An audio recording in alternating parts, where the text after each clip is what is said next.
ఆమేన్. ప్రియమైన దేవుని కుమారులారా, కుమార్తెలారా, మీ అందరికీ యేసుక్రీస్తు ప్రభువారి నామంలో వందనాలు చెల్లిస్తున్నాము. తండ్రైన దేవునికి స్తుతులు స్తోత్రాలు చెల్లిస్తూ ఉన్నాం.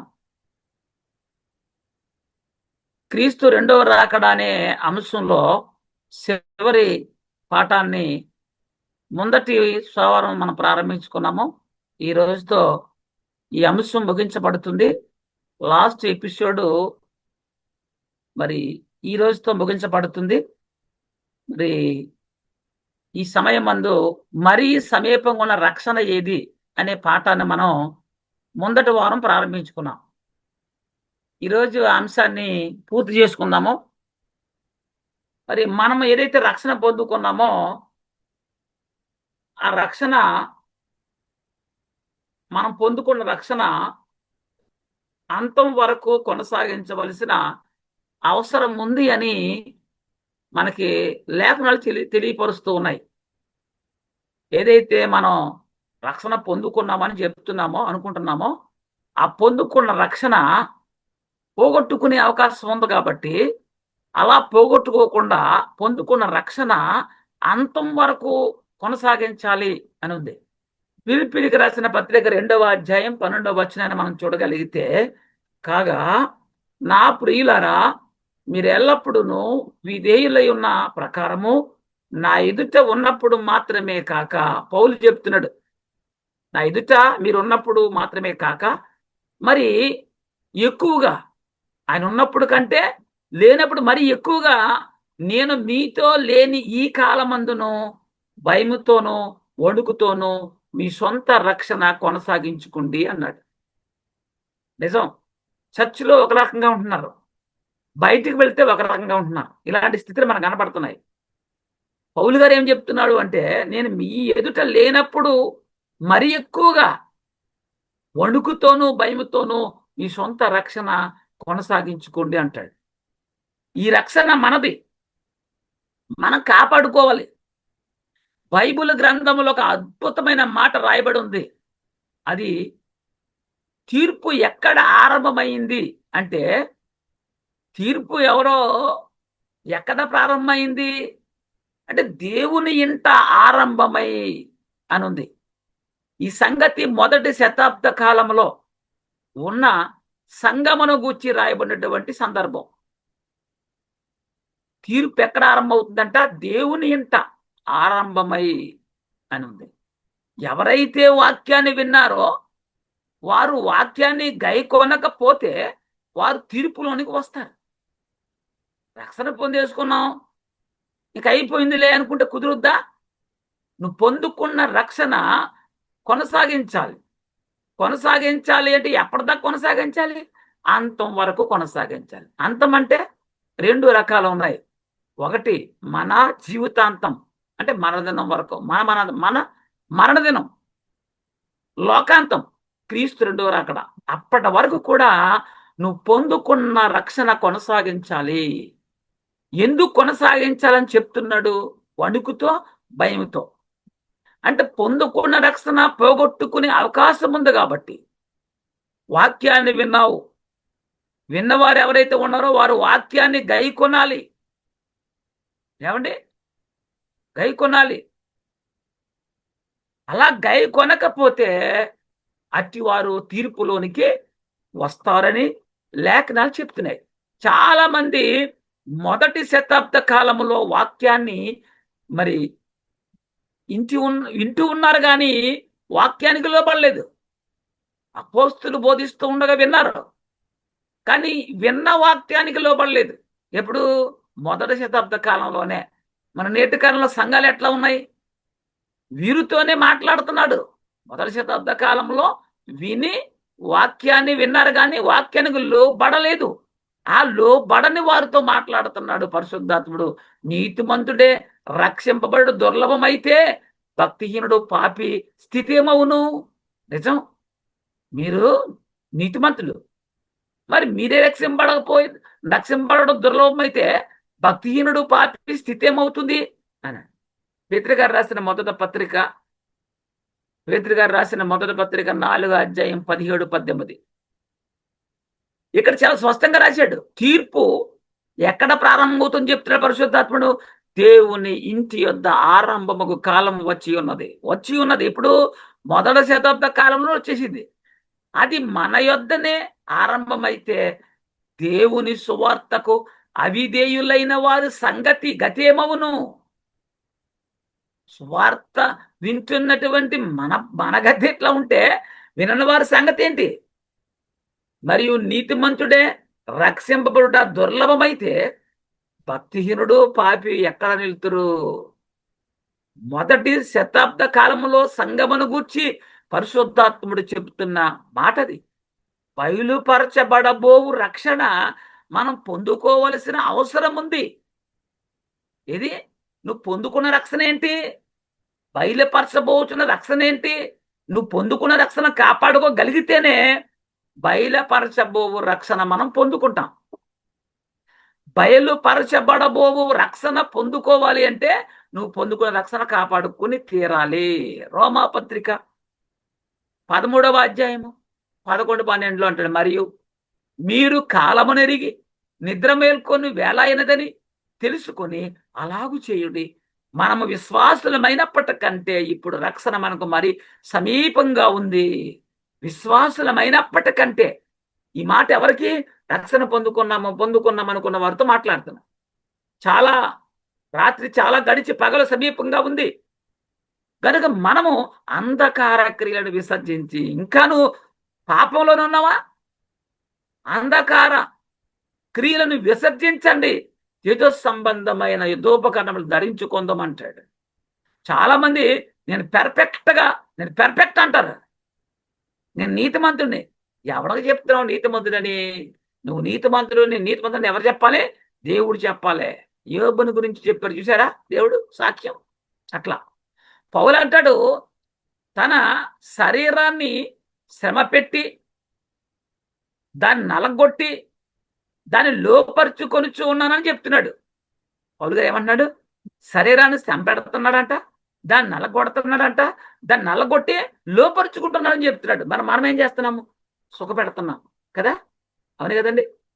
కొరింథీయులకు రాసిన మొదటి పత్రిక 10వ అధ్యాయం 12వ వచనం.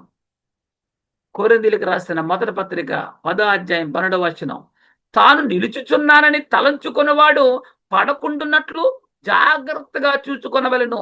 ఎవరిని గురించి మాట? తాగుబోతుని గూర్చా? నిలబడలేనటువంటి వ్యక్తిని గూర్చా? అడ్డువాడిని గురించి చెప్తున్నాడు ఇదేమన్నా? లేదు. తాను నిలబడుచున్నానని తలంచుకున్నవాడు పడకుండానట్లు జాగ్రత్తగా చూసుకొనవలెను. అంటే రక్షణ పొందుకున్నాను నేను, అయిపోయింది అనుకుంటే కుదరదు.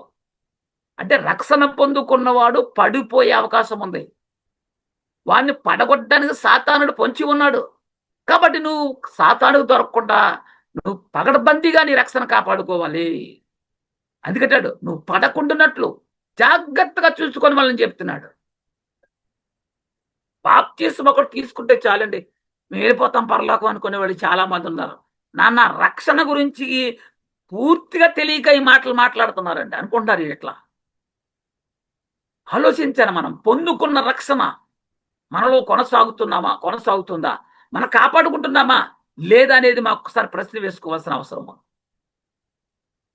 నించున్నవాడు పడిపోయే అవకాశం ఉంది కాబట్టే జాగ్రత్తగా చూసుకోండి అని చెప్పాడు. అక్కడ ప్రకటన 3:11 కూడా చెప్తున్నాడు.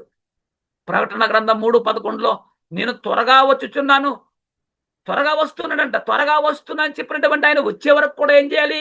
రక్షణ పొందుకున్నవాడు గురించి మాట్లాడుతాడు. ఎవడు నీ కిరీటమును అపహరింపకున్నట్లు నీకు కలిగిన దాన్ని గట్టిగా పట్టుకో.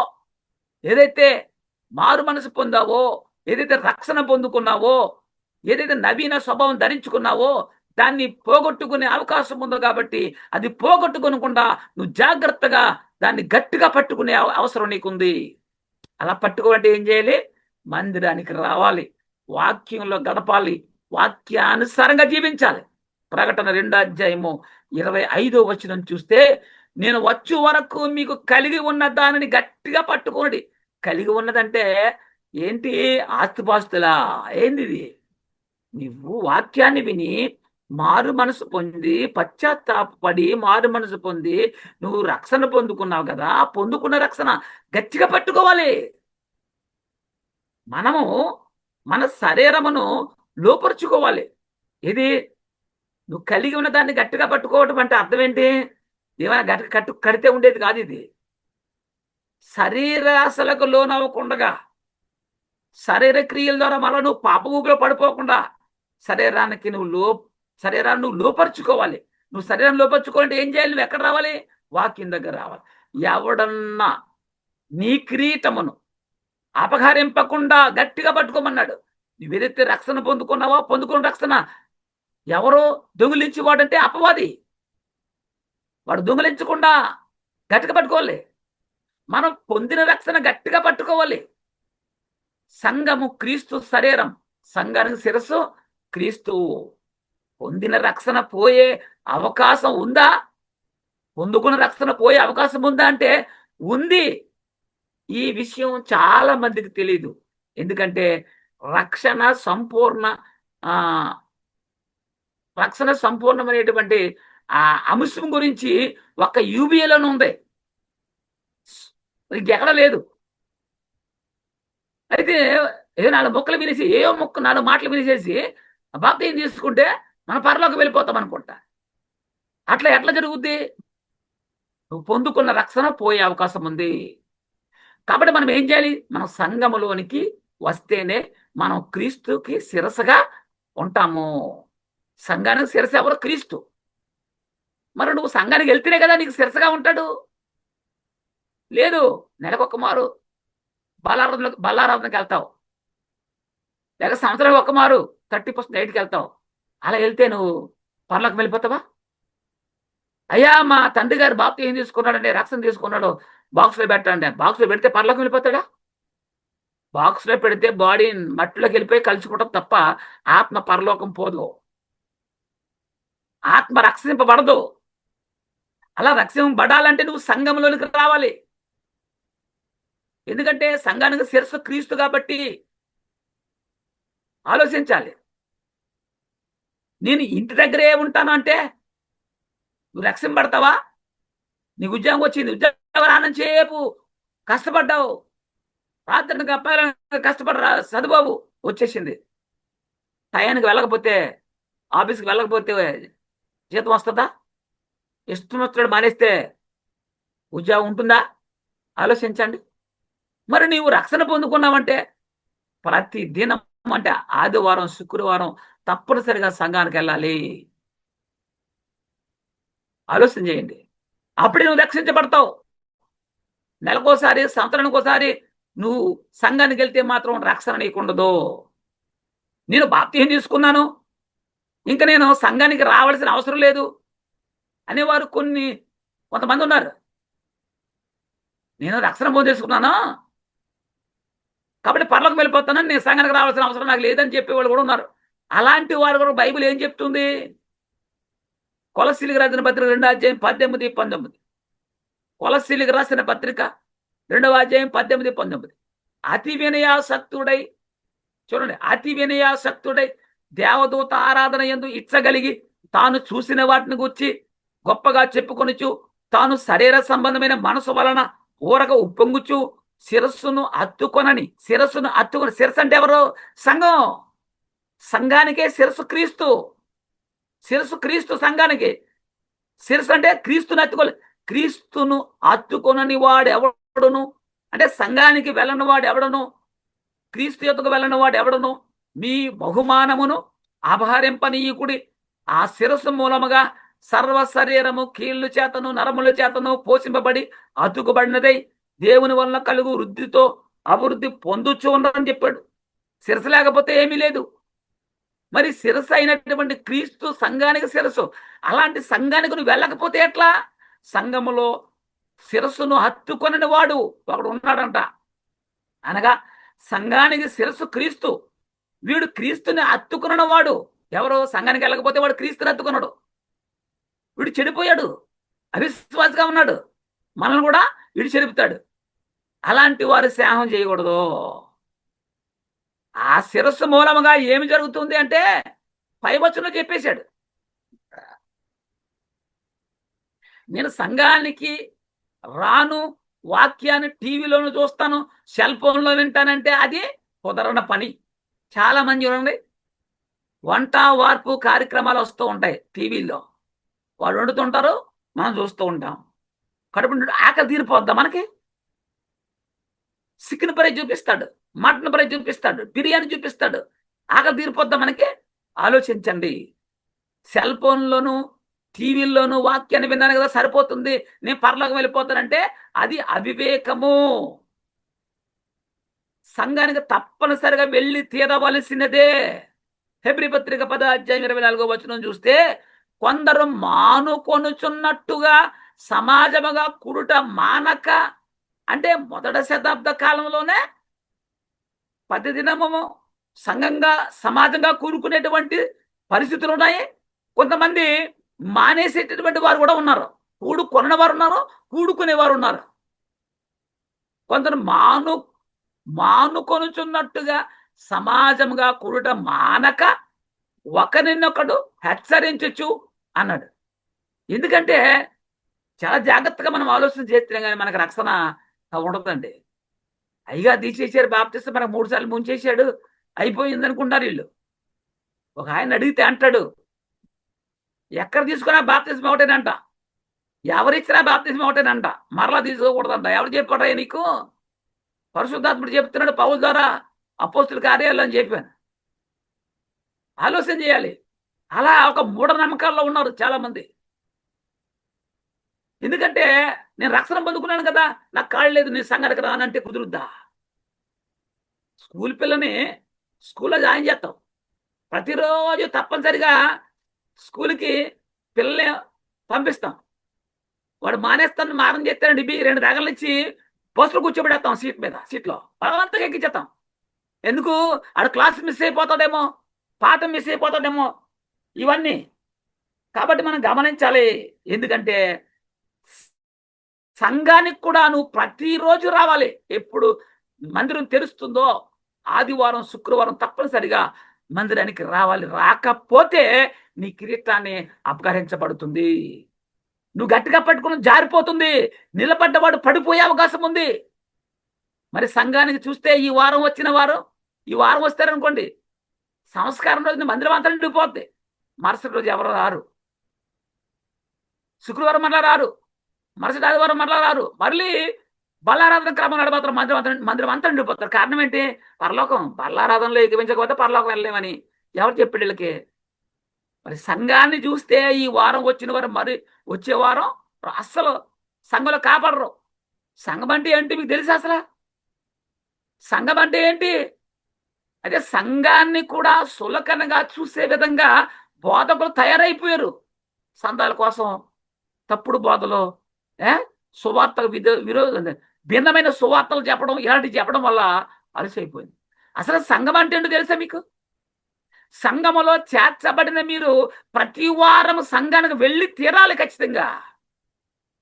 నీకు సంఘం యొక్క విలువ తెలుస్తుంది వెళ్తే, నువ్వు పొందుకున్న రక్షణ విలువ నీకు తెలుస్తుంది వెళ్తే.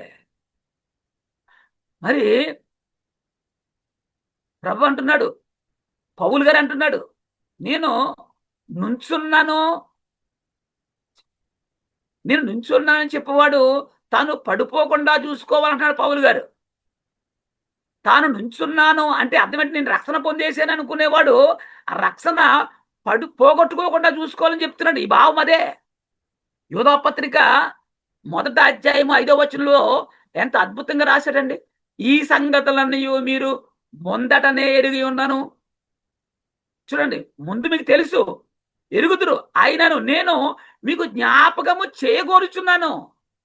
మీరు ఎరిగి ఉన్నారు, కానీ మరలా మీరు ఎరిగిన వాటిని నేను మరలా జ్ఞాపకం చేయగోరుచున్నాను. అదేంటి? అదేమనగా, ప్రభు ఐగుప్తులో నుండి ప్రజలను రప్పించినను. చూడండి, ప్రభు ఐగుప్తులో నుంచి ప్రజలను బయటికి రప్పించినను, వారిలో నమ్మకపోయిన వారిని తరువాత నాశనము చేసిను. ఎవరు నాశనం చేశాడు ప్రభు? దేవుని నమ్మని వారిని. అది మరి యూదా గారు ఒక సాదృశ్యాన్ని చూపించాడు. సంఘానికి వచ్చాం రక్షణ పొందుకున్నామని దశభాగములు చేస్తే, కానుకలు నాకు ఖాళీ లేదండి, ఇదిగో కానుక పంపేస్తున్నాను అంటే కానుక వల్లే నీ రక్షణ వస్తుందా? అలాగైతే 1 కోటి రూపాయలు చెప్తే పర్లోకి వెళ్ళిపోతాం మనం? ఏముండదు. మనకు చాలా పనులు ఉంటాయి. అలాగని డ్యూటీ మానేస్తావా? లేదు. డ్యూటీకి వెళ్ళక ఏమండి ఆ పనులు చూసుకుంటామా? డ్యూటీకి వెళ్ళకుండా పనులు చూసుకుంటామా అంటే అస్సలు చూసుకోమండి. ముందు డ్యూటీ, తర్వాతే పనులు. డ్యూటీ చూసుకున్నాక పనులు చేస్తారు. మరి అట్లా మరి ఈ ఆరాధన ఎందుకు మిస్ అవుతున్నావు? సంఘానికి ఎందుకు వెళ్ళట్లేదు నువ్వు అసలు? బయలుపరచ బడుటకు సిద్ధముగా ఉన్న రక్షణ ఏమిటి? మరి సమీపంగా ఉన్న రక్షణ ఏమిటి? ఇది అర్థం కావాలి కదా అసలు. చాలా మందికి అర్థం కాదు ఇది. ఆ? మనం పొందుకున్న రక్షణ పోగొట్టుకునే అవకాశం ఉందా అంటే ఉంది. హెబ్రీ పత్రిక 6 అధ్యాయము 4, 5, 6 వచనములు చూద్దాం ఒకసారి. వెలిగించబడి అంటే రక్షణ పొందుకుని పరలోక సంబంధమైన వరమును రుచి చూసి అంటే ఆత్మీయంగా నువ్వు బలపరచబడ్డావు. పరిశుద్ధాత్మలో పాలువారై దేవుని దివ్య వాక్యమునకు దేవుని దివ్య వాక్యమును రాబోవు యుగ సంబంధమైన శక్తుల ప్రభావమును అనుభవించిన తరువాత రక్షణ పొందుకున్నావు, పాటలు పాడుతున్నావు, ప్రార్థన చేస్తున్నావు, వాక్యం చెబుతున్నావు, అన్ని బాగానే ఉన్నాయి. మరి ఆ శక్తుల ప్రభావాన్ని అనుభవించిన తర్వాత తప్పుపోయిన వారు అంటే తప్పుపోయే అవకాశం ఉందా అంటే ఉందా ఏదని చెప్తున్నాడు పౌలు గారు ఇక్కడ. తప్పుపోయే అవకాశం ఉంది కాబట్టి అలా తప్పుపోయే వారి గురించి మాట్లాడుతున్నాడు. తమ విషయంలో ఎవరి విషయంలో? పరిశుద్ధాత్మలో పాలువారైపోయండి దేవుని దివ్య వాక్యము రాబో యుగ సంబంధమైన శక్తుల ప్రభావం అనుభవించేసిన తర్వాత తప్పుపోయిన వారి విషయంలో దేవుని కుమారుని మరలా సిలువేయచ్చు. వీళ్ళు ఏం చేస్తున్నారంట? ఇవన్నీ కూడా అనుభవపూర్వంగా తెలుసుకున్న తర్వాత కూడా తప్పుపోతే అలాంటి వారు దేవుని కుమారుని మరలా సిలువేయచ్చు. యేసుక్రీస్తు మరలా సిలువేసేవారట. సిలువేసు బాహాటముగా ఆయనను అవమానపరచుచూ ఉన్నారు. ఈ ఈ సర్వం తెలుసుకుని మరలా తప్పిపోతే అలాంటి వాళ్ళు దేవుని కుమారుని మరలా సిలువేసిన వారట. బాహాటముగా ఆయనను అవమానపరుచుతున్నారు గనుక మారు మనసు పొందినట్లు అట్టి వారిని మరలా నూతన పరచుట అసాధ్యము. చూడండి, అంటే నూతన పరిచేటువంటి రక్షణ క్రీస్తు తెచ్చాడు. ఎవరినే? పాపములో ఉన్న వారిని విడిపించడానికి రక్షణ తెచ్చాడు. మరి ఆ రక్షణ పొందుకుని రక్షణ కొనసాగించకుండా తప్పిపోయి మరలా పాపం చేస్తే అలాంటి వారిని నూతన పరిచేటువంటి రక్షణ మాత్రం మరలా లేదు అని బైబిల్ చెప్తుంది. అది అట్టి వారిని నూతన పరచటము అసాధ్యము. ఇంక రక్షణ లేదు అలాంటి వారికి.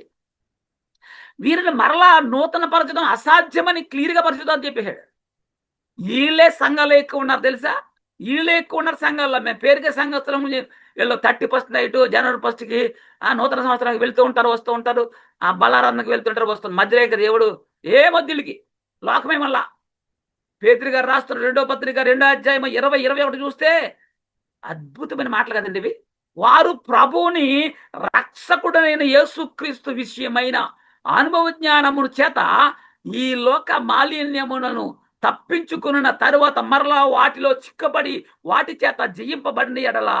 చూడండి, మరలా దేన్నైతే విడిచిపెట్టావో, దేనిది చంపేశావో ఆ ప్రాచీన స్వభావం మరలా జయిస్తే వారి కడవరి స్థితి మొదటి స్థితి కంటే మరీ చెడ్డదే. నువ్వు రక్షణ పొందకుంటే మేలు, పొందే అవకాశం ఉంటుంది. పొందేసుకుని మరలా తప్పిపోయావా, పొందే అవకాశం లేదు ఇంక నీకు. వారు నీతి మార్గమును అనుభవపూర్వకంగా తెలిసి కొనిన తమకు అప్పగించబడిన పరిశుద్ధమైన ఆజ్ఞ నుండి తొలగిపోవట కంటే ఆ మార్గము అనుభవపూర్వకంగా తెలుసుకొనక ఉండుటే వారికి మేలు. ఇంత స్పష్టంగా అద్భుతమైన మాట కదా ఇది. తెలుసుకోకుండా ఉంటే వారికి మేలేంటి? చివరిలో అయినా తెలుసుకుంటే అప్పుడు రక్షణ ఉంటుంది నీకు. రక్షణ పొందేసుకుని అనుభవపూర్వకంగా సమస్తాన్ని తెలిసేసుకుని కొంతకాలం రక్షణలో ఉండి తర్వాత తప్పిపోతే మరలా నీకు రక్షణ పొందే అవకాశం లేదు. ఏమండి, అలాంటి వారు ఆ మొదటి రక్షణ పొందకుండా ఏ మేలు అంటున్నాడు. ఎందుకంటే ఇప్పుడైనా పొందుకునే అవకాశం ఉంటుంది నీకు. అప్పుడు పొందుకోకపోతే అప్పుడు పోగొట్టుకోకుండా ఉంటే మేలు. అప్పుడు పోగొట్టుకుంటే ఇప్పుడు పొందుకునే అవకాశం నీకు లేదురా అబ్బాయి. అందుకే నువ్వు ఆ రక్షణ పొందుకోకుండా ఉంటే నీకు మేలని చెప్తున్నాడు. అంతం వరకు సహించువాడే రక్షింపబడును. అంతం వరకు సహించువాడు పొందే రక్షణ ఏంటి? ఇది మనకు కావాలి అసలు. మరి పొందుకున్న రక్షణ ఏంటి? తర్వాత పొందుకోబోయే రక్షణ ఏంటి? మార్కు సువార్త 13:13 అంటాడు, నా నామము నిమిత్తము అందరి చేత మీరు ద్వేషించబడుదురు, అంతం వరకు సహించువాడే రక్షణ పొందును. ఇప్పుడు నేటి కాలంలో ఇండియాలో, అందులో ఆంధ్రప్రదేశ్లో, అన్ని ప్రాంతాల్లో కూడా క్రైస్తవుల మీద మహాశ్రమలు వచ్చి పడ్డాయి. ఓర్చుకోవాలి, సహించుకోవాలి, తప్పదు. నిందించడం కాదు. ఎందుకంటే నా నామము నిమిత్తము అందరి చేత మీరు ద్వేషించబడుదురు ప్రభు చెప్పాడు కదా. అంతం వరకు సహించువాడే రక్షణ పొందును. ఈ అంతము వరకు సహింపు నీలో ఉంటేనే ఆ రక్షణ పొందుకుంటావు. మత్తయి సువార్త 10:22 చూస్తే, మీరు నా నామము నిమిత్తము అందరి చేత ద్వేషించబడుదురు. యేసుక్రీస్తు కొరకు, ఆయన నామము కొరకు, ఆయన సువార్త కొరకు మనం పడతామని చెప్పాడు. అంతం వరకు సహించిన వాడే రక్షింపబడును. అబ్బా, ఎంతటి అద్భుతమైన మాటలండి. మత్తయి సువార్త 24:13 కూడా చెప్తున్నాడు ఆయన. అంతం వరకు సహించిన వాడెవడో వాడే రక్షింపబడును. సహనం అనేది మనలో ఉండాలి. ప్రకటన గ్రంథం 2:26 నేను నా తండ్రి వలన అధికారం పొందినట్లు, చూడండి, నేను నా తండ్రి వల్ల అధికారం పొందినట్టు జయించుచు అంతం వరకు నా క్రియలు జాగ్రత్తగా చేయువానికి. చూసారా, అసలు క్రీస్తును గూర్చిన క్రియలు క్రైస్తవులో ఉన్నాయా? క్రీస్తును ధరించుకున్నారా? రక్షణ పొందుకుంటే క్రీస్తుని ధరించుకోవాలా?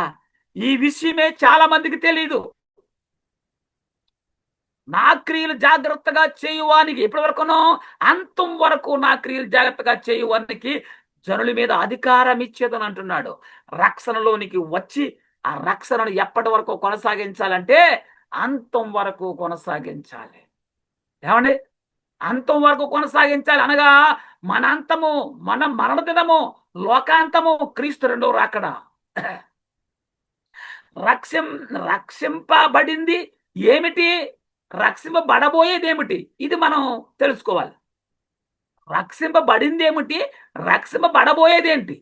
ఇప్పుడు మనం పొందుకున్న రక్షణ ఈ శరీరంలో ఉండగా ఏదైతే రక్షణ పొందాను అని, ఏదైతే రక్షణ కొనసాగిస్తూ ఉన్నాను అని నువ్వు అనుకుంటున్నావో ఆ రక్షణ నువ్వు కోల్పోవచ్చు, కోల్పోయే అవకాశం ఉంది.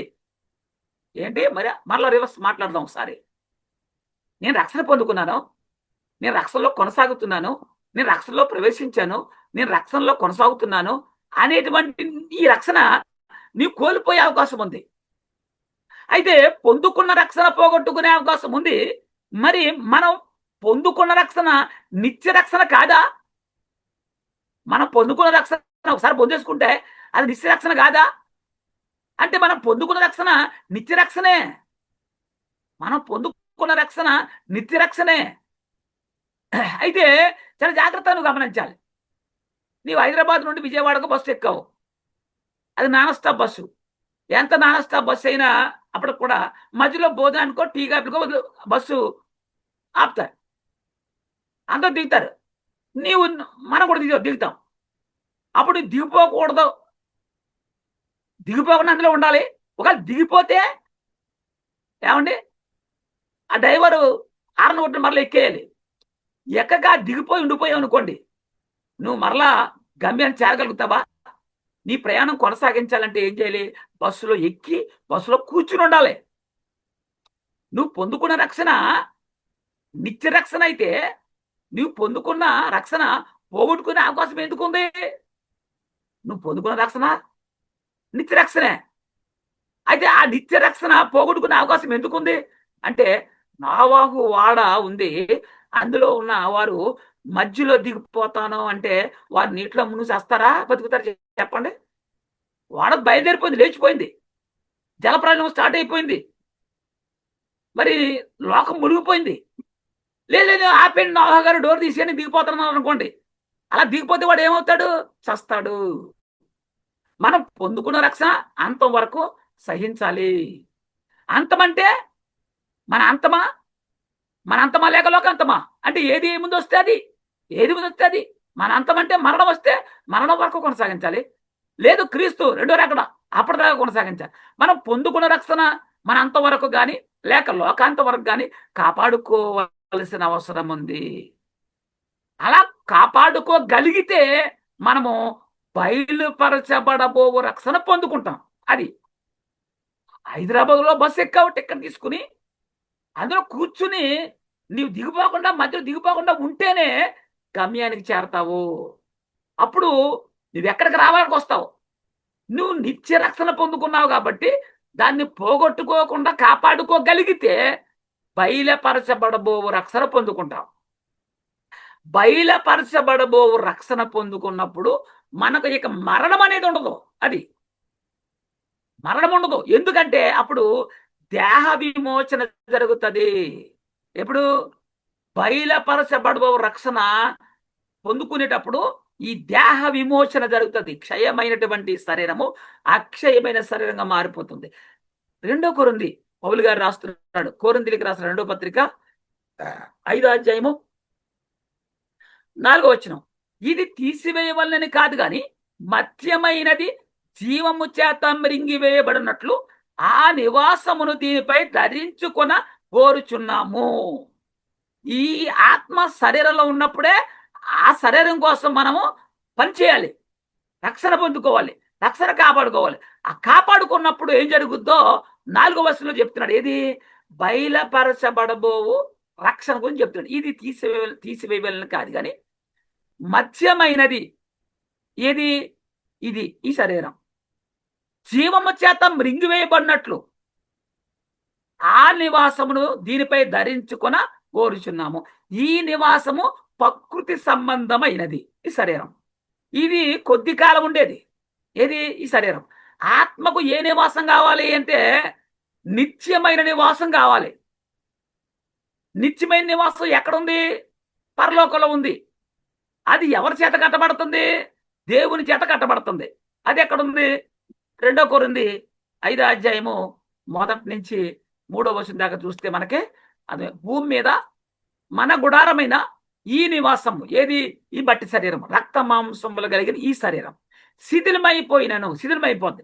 చేతి పని కాక దేవుని చేత కట్టబడినదియు నిత్యమైనది నివాసం పరలోకమందు మనకి ఉన్నదని ఎరుగుదము. నిత్యమైన నివాసం ఆత్మ సంబంధమైన శరీరం ఎక్కడుంది? పరలోకంలో ఉంది.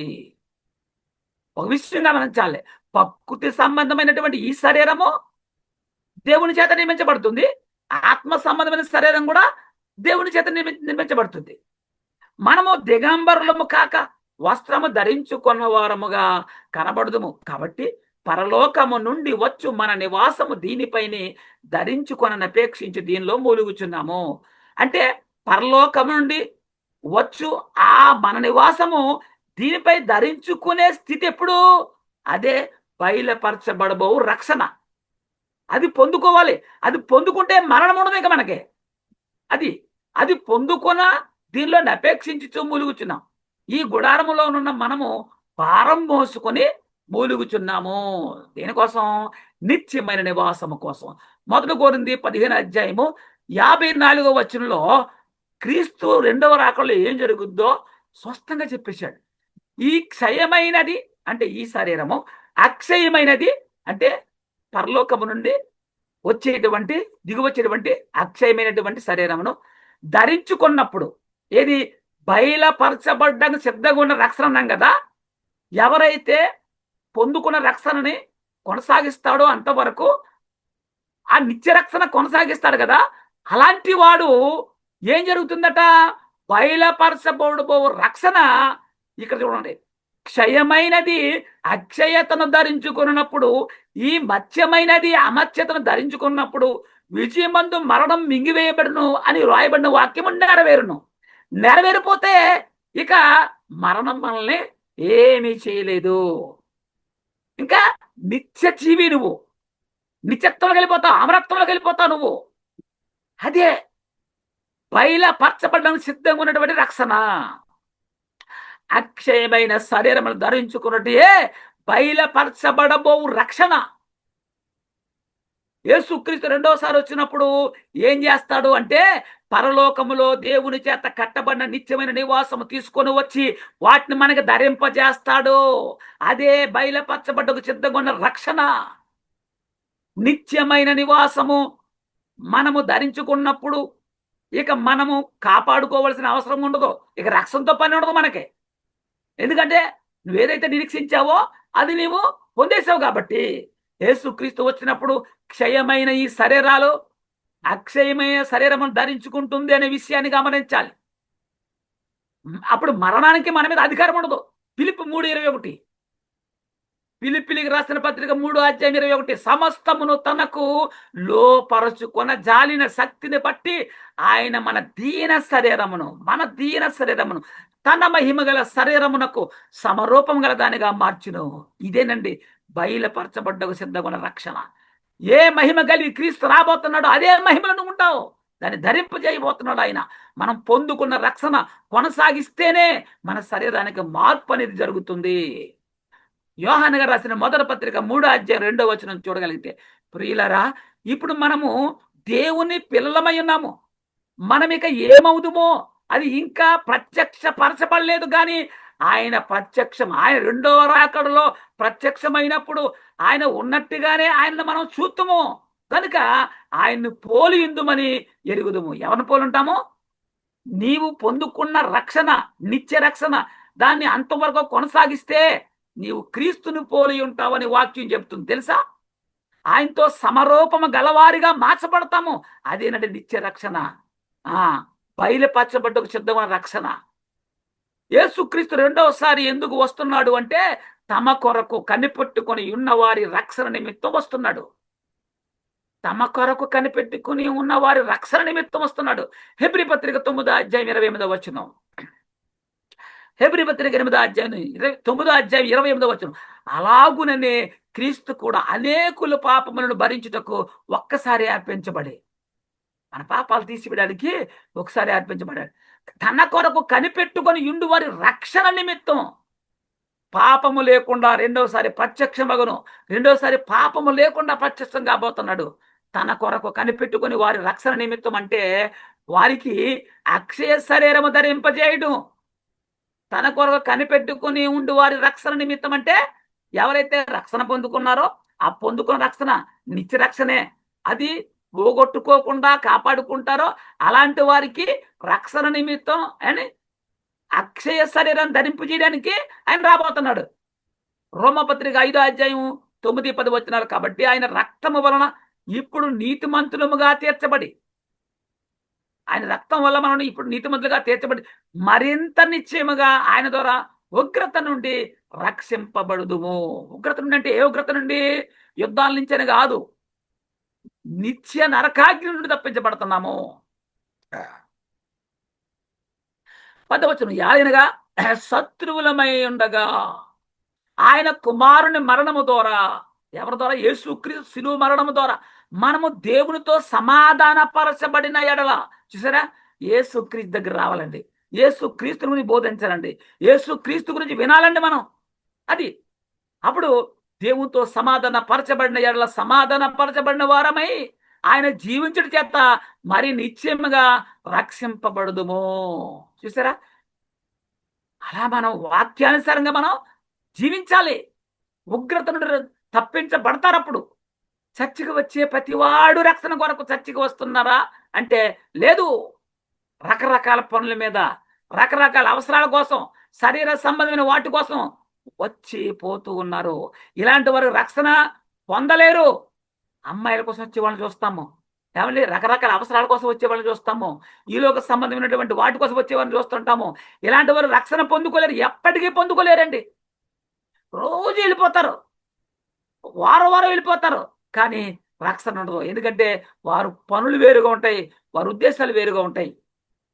రకరకాల పనుల మీద వారు రకరకాల అవసరాల కోసం, శరీర సంబంధించిన వాటి కోసం వారు వస్తారు. రక్షణ పొందుకోలు వాళ్ళు. గొంగల పురుగుగానే ఉంటే, ఏమండి, గొంగల పురుగుగానే ఉండి చనిపోతే అది సీతాకోకసిలుగా మారుతుందంటే మారదు. గొంగల పురుగుగా కొనసాగాలి, బతుకుండాలి, గుడి కట్టుకోవాలి, అందులో అది జీవించి ఉండాలి. అప్పుడు సీతకొక సిలుగ్గా రూపాంతరం చెందుతుంది, మారుతుంది. పోగొట్టుకుంటే నీవు మహిమ శరీరమును పొందుకోలేవు. కాబట్టి నీవు రక్షణ, నువ్వు పొందుకున్న రక్షణ అంతం వరకు కొనసాగించాలి. రోమపత్రిక 13 11 12 ఏమన్నాడు? మరియు మీరు కాలముని నిద్ర మేలుకొని వేళైనది ఎరిగి తెలుసుకొని అలాగు చేయుడి. మనం విశ్వాసం అయినప్పటికంటే, విశ్వాసం అయిపోయాము, రక్షణ వచ్చేసింది, మేము దేవుని పిల్లలమే అని చెప్పేసి నువ్వు అలా ఉండిపోవద్దు, చల్లారిపోవద్దు. నువ్వు ఇంకా నువ్వేం చేయాలి? ఆత్మీయ ఎదగాలి, బలపరచబడాలి. అందుకని విశ్వాసమైనప్పటికంటే ఇప్పుడు రక్షణ మనకు మరీ సమీపంగా ఉందన్నాడు.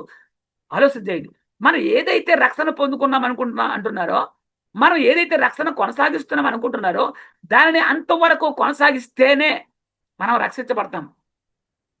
మరి బయలుపరచబడబో రక్షణ, పొందబో రక్షణ మనము పొందుకోగలుగుతాం. ఎప్పుడు?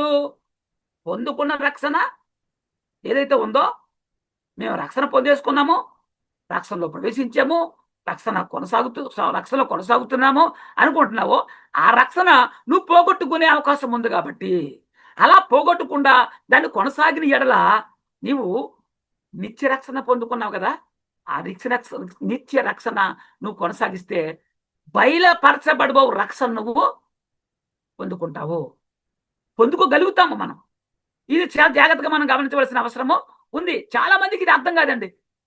ఎందుకంటే నీవేదైతే పొందుకున్నాను రక్షణ అంటున్నావో, అది నువ్వు అంతం వరకు కొనసాగిస్తేనే బయలుపరచబడబోవు, కడవరి కాలమందు బయలుపరచబడబోవు సిద్ధంగా ఉన్న రక్షణ నువ్వు పొందుకుంటావు.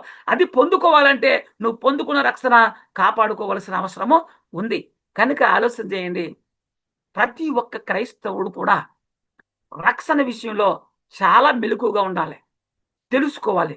అట్లా తెలుసుకోకుండా ఏదో బాప్తీసం తీసుకున్నాం కదా సరిపోతుందిలే అనుకుని నీ పని శరీర సంబంధమైన, లోక సంబంధమైన పనులు చేసుకుంటూ వెళ్ళిపోతే నీకు రక్షణ ఉండదు. నిన్ను రక్షించడానికి ఎలాంటి వీలు లేదు. ఇంకా యేసుక్రీస్తు రక్తం కూడా సరిపోదు. రక్షణ పొందుకున్నావా, దాన్ని కొనసాగించు. పాపములో ఉండి పాపం చేస్తుండగా నువ్వు క్రీస్తుని గురించి విని పశ్చాత్తాపడి మారుమనసు పొందితే రక్షణ పడిపోతావు, మంచిది. ఆ రక్షణ పోగొట్టుకోకూడదు. అలా రక్షణ పొందుకుని మరలా కానీ నువ్వు మరలా పాపం చేసావనుకో, ఇంక నీకు రక్షణ లేదు, పొందే అవకాశం లేదు, ఇంకా వీలు లేదు, ఇంకా అసాధ్యం అన్నాడు. అంటే మరలా పాపం చేసినోడికి రక్షించే శక్తి క్రీస్తు కూడా లేదు. ఆ రక్తానికి, సిలువ రక్తానికి కూడా లేదు. అందుకే అలాంటి వారు రక్షణ పొందకుంటే మేలని చెప్పాడు. ఆలోచించండి. వీళ్ళే ఎక్కువ ఉన్నారు సంఘాల్లో, తెలుసా? ఏది వాక్యం అంటారు, ఎదుగుదేసి పడిపోతారు, పాటలు పడేస్తారు, ప్రార్థన చేస్తారు, వెళ్ళిపోతారు. తర్వాత కొంతకాలానికి అన్ని మానేస్తారు, లోకంలో పోతారు. ఇలాంటి వాళ్ళు ఎక్కువ ఉంటారు. అంటే అందరూ అలా ఉండాలని కాదు, అంతటా అందరూ మారు మనసు పొంది ప్రభు మార్గంలో కొనసాగాలని ఆశపడుతున్నాను. ఇంతవరకు దేవుడు ఈ వాక్యాన్ని నడిపించినందుకు దేవునికి స్తుతులు స్తోత్రాలు చెల్లిస్తున్నాము. వింటున్నటువంటి ప్రతి ఒక్క వ్యక్తి హృదయంలో కూడా దేవుడి వాక్యాన్ని నాటి నీరు గట్టి ఫలింపులకు తెచ్చును గాక. ఆమేన్. సహోదరులందరికీ యేసుక్రీస్తు ప్రభువారి నామంలో వందనాలు. ఇంతటితో క్రీస్తు రెండవ రాకడనే అంశము ముగించబడింది. అందరికీ వందనాలు.